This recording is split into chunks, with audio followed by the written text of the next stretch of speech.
Hi there, I'm Shelly Weir, President and CEO of FICPA, and welcome to the next CEO Conversation. I am so thrilled to be joined today by my new friend and ally here in Florida, Shawn McCabe from CPS Investment Advisors and CPAlliance. We'll talk a little bit about what they do here momentarily. But Shawn and I have just come back from a cross-country trip, and now we are united here in Florida together. So I'm looking forward to today's conversation. Welcome. Yes, thanks for having me, Shelly. Awesome. So today we're going to be talking about one of my new favorite topics, and that is financial planning. But before we do that, Shawn, introduce yourself. Tell us a little bit about CPS Investment Advisors and specifically how CPAlliance was formed and what you guys do. Okay, great. Yeah, I'm Shawn McCabe, a personal financial planning self-proclaimed expert. Been in the business for about 15 years. Did a lot of CFO work for companies, accounting work for companies, but always had a knack and an interest for the financial planning side of things. Certified financial planner. When I went through that program, it really taught me the business from a consultative type approach as opposed to a product sales type approach. So I've always approached the business from that perspective. And so CPS Investment Advisors, CPAlliance. CPS Investment Advisors is a DBA of Chas P. Smith & Associates, a long-running CPA firm here in Florida, founded by Chas P. Smith, CPS. And we started out as a normal tax and accounting practice. And all of our clients would come to us for more than just tax and accounting questions and payroll questions. We'd give advice to them and they would go on about their way and then come back to us with something completely different. So that led us into starting to actually do more for the client as opposed to just giving them the financial planning advice and sending them on their way. Mm-hmm. And that led us to start or be one of the first CPA firms in the country to be a registered investment advisor. So back in the early 80s, we became one of the first firms to do that. And we started actually giving the investment advice and executing the investments for the clients. And they loved it. And a couple CPAs throughout the country, or I should say the state at that point in time, said, well, what are you guys doing? Some weren't happy about it, some were. Sure. But they started asking what we're doing, and we started helping other CPAs do it as well, and that's where CPAlliance was born. So CPAlliance helps CPAs do what we do. I love it. I love it. And there is so much interconnectivity between the two worlds, and I'm excited to dig into that a little bit more today. So, we've heard a lot about client advisory services in recent months, and I think probably especially coming out of the pandemic, this is continuing to grow. And we know that it's the fastest growing area for so many public accounting firms. And when you think about the financial advisory, financial planning process, how does all that fit into the client advisory services world? And how would you advise, if I'm a CPA firm and I may be thinking about stepping into this space a bit, how do they get started? So to answer the first question, it's a perfect segue. In my experience of working with CPAs and that want to get into financial planning, most of them would say that they're already doing it. A lot of clients will approach them for way more than just tax and accounting, just like how we got started. And so add to that, anybody in the tax profession is already doing, I would say, anecdotally 40% of a financial planning engagement through tax planning and tax compliance work anyhow. So my proposition is take it one step further and just help your clients figure out the financial planning. And the second part of that is, how would you get started? And that is really two paths. For most CPAs, doing pure play financial planning as like a billing service or an advisory service is a really good way to go. You can start with, as we saw in Engage, the PFP section where they have CPA. They have a lot of resources for somebody who doesn't really know the business or is just curious and want to learn more. They get involved in the PFP section and may even earn the PFS credential that will help them get the competence and education to really get into the details of financial planning. The second way is through the investment advisory channel, and that is by setting up like a registered investment advisory firm. But as I always say, it always starts with financial planning. So really to get started is really to do and get good at the financial planning. Yeah, that makes perfect sense. And I love that advice because it's very actionable, right? Here are some steps that I can take to get there. And I'm super excited to talk a little bit more specifically about the PFS credential. Okay, good. Tell our members who are listening, how do they go about getting that? Is there a way that you can help them in that process? Of course. And maybe what are some of the benefits of getting that designation as well? So the PFS credential is an AICPA credential. A good friend of mine, Dan Snyder, is the chair of that that group with the AICPA. So definitely visit the AICPA website and just maybe Google PFP or PFS. And there's several ways to get the credential. One is through what they call the certificate program, where you take 5 classes, and at the end of those 5 classes, you'll get a certificate of each one. And that really gives you the education and the certificates in each area of the body of knowledge for financial planning.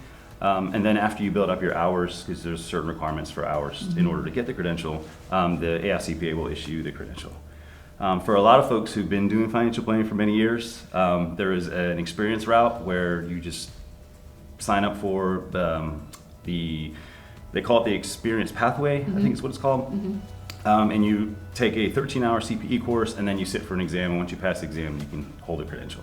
Got it. So a lot of good ways to get it, but it does add a lot of value to a CPA wanting to do financial planning. And while it may not be the most prominent or well-known designation like the Certified Financial Planning designation, it's a good segue into when clients ask you, what is the PFS? You can explain, hey, personal financial specialist, it's what a very small part of highly specialized CPAs have. It's the credential that they have to help clients with personal financial planning. So.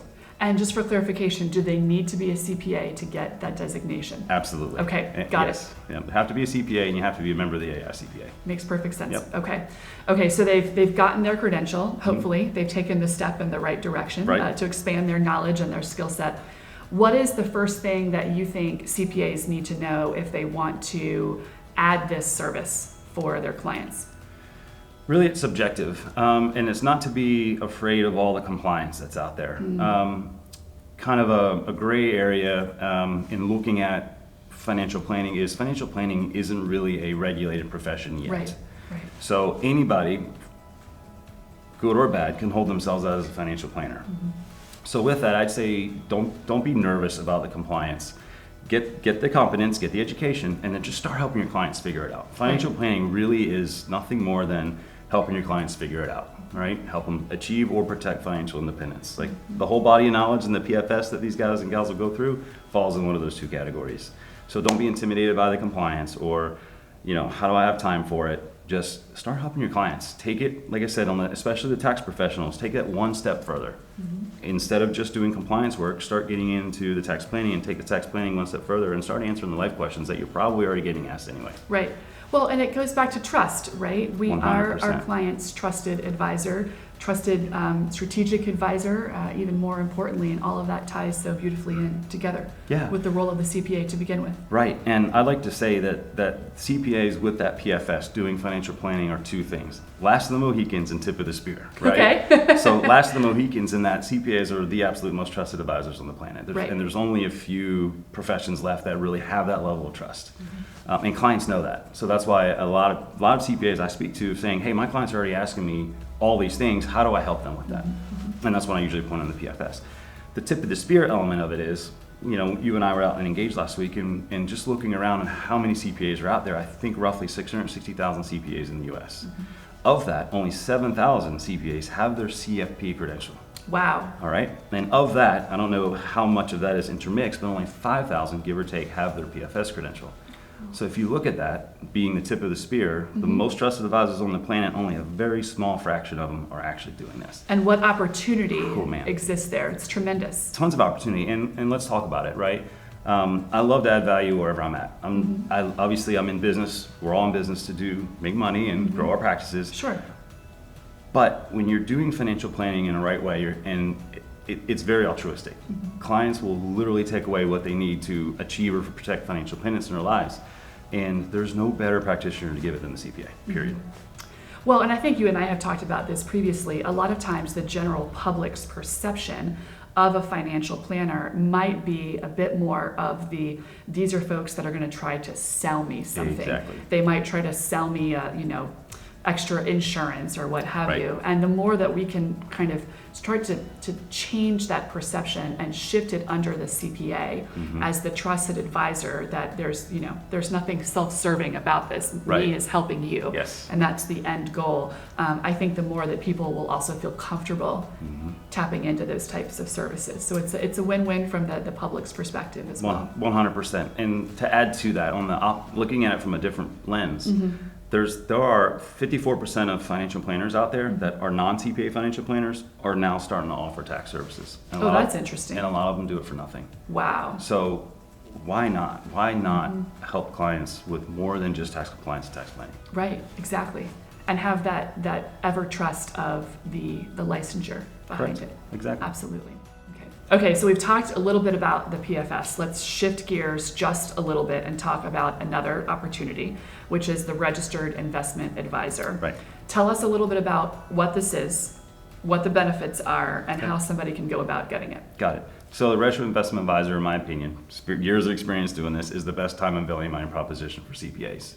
I say that because the number one complaint CPAs have with me on why they get into financial planning is they don't have time for it. Sure. So with the Registered Investment Advisory practice, it's a way to monetize doing the financial planning, whether you charge for the financial planning or not, for the investment advice that you give or the investment management that you can give. Got it. So doing the RIA, in my opinion, is the best time value money proposition. So I usually coach CPAs in doing that. So the financial planning side, it's fee for service. So it's based on how much time you have and how much you bill for those hour rates, or fixed fee for an entire engagement. So you can really leverage up, and as you add AUM clients, asset under management clients for the RIA, the Registered Investment Advisor practice, you can scale back your tax practice a little bit. Gotcha. So, and what I like to do is when I'm talking to CPAs is for every dollar of financial planning or investment management you bring in, you relinquish some way, shape, or form a tax client. And all you do is exponentially get time back. So it solves that complaint. So going the RIA route again provides a lot more balance during the year, a lot more revenue, right? And it strengthens the relationships you have with your clients. You're not just seeing them once a year, passing documents under the door. You're actually getting involved in a relationship with them, helping them achieve and protect financial independence, and really getting involved in their lives. Sure. So, And I imagine that's probably what you would say to someone if someone came up to you and said, gosh, this seems like a lot of work, Shawn. Right. What's in it for me? Why should I do this? You hit them with those talking points. That's it. And it's not for everybody because it's a very relationship-based business. So for some folks who really love just sitting down and grinding and doing compliance work, it may not be for them. Right. But for those that are really looking for that next level and tired of burning 3,000 hours during tax season and really want to take their relationships to the next level, the RIA is a really good route. Yeah, and I think, a lot of our practitioners, whether they are an individual practitioner or work for a small, medium, or mega Big Four firm, at the end of the day, people are always looking to diversify what they do, right? And how do I continue to best serve my clients and adapt in this new environment that we're operating in. Okay, so before we close out today, I want to ask you kind of some big picture questions, okay? All right, so what's happening in the profession right now. There are so many headwinds facing us, a lot of barriers, a lot of obstacles for us to overcome as a profession, but you work so closely with so many CPAs, not only in Florida, but across the country, but especially here in Florida. What do you think are the biggest obstacles that CPAs are facing right now? And what type of advice are you giving them? We'll solve all the world's problems, Shawn, in the next 5 minutes. Man, that's a lot of pressure. No pressure. But I love it. So the number one, again, is time. And I think that time element boils down to qualified staff to help. Right. And how to solve that from my limited perspective is diversifying your business. You said it already. Diversify your business. Needing staff to help with the tax planning side is difficult. Just anecdotal story. We have more clients than we have staff to manage. And I know that's a story across the industry. And rates are going up, fees are going up. So sometimes we recommend, hey, you might need to clean up your book a little bit. Hand your bottom 10% or bottom 20% of your clients off to a junior accountant or another accountant in town. And we tried it. We tried it this year because we're also a CPA firm. I don't know if I mentioned that earlier. Sure. But we raised our fees and we lost 2 clients. Right. We needed to make time so we can work on our more highly valued clients. So solving that time equation is the answer to that. I don't know that I have the how. Sure. But staffing is going to be a huge part of that. No question about it. And we spent several of our prior CEO conversation episodes, and certainly more to come in the months ahead, talking about the talent challenge that's facing the profession. And it really is a collective action that needs to take place across the entire profession. It's not just FICPA or not just AICPA. It's not just NASBA. It's not just firms. we all have to work collectively together to help solve it. But I think you're right. I mean, at the root of all that is time. And I always say you can't go back in time. You can't go back and relive time that you've lost and time away from family, friends, or whatever is important to you. But rest assured that we are doing everything we can at the FICPA state level, as well as working very closely with our partners across the country to address the issue both from a recruitment perspective as well as a retention perspective. So be on the lookout in the months ahead for all types of resources and programs that can help our members to tackle what we know is a really complicated issue and something that we will continue to talk about in an ongoing fashion. Well, Shawn, I can't thank you enough for joining us today. If folks want to learn more from you, get in contact with you, partner with you, join the Alliance, all of those good things, tell them how to get in touch with you. So I like LinkedIn, so just look me up, Shawn J. McCabe on LinkedIn. Or visit my website, CPAlliance.com, and just connect with me through FICPA or any of these conferences, and I'm around. I'm easy to find. That sounds terrific. Well, and Shawn is based in Lakeland, right in between Orlando and Tampa, for our folks that are in Central Florida, easily accessible. That's and I'm looking forward to spending more time with you and the entire team in the months ahead. And thank you for all that you do for the organization as well and for our profession. So thanks again for joining us today. And members, we'll see you next time on the next episode of CEO Conversations. Be safe and be well.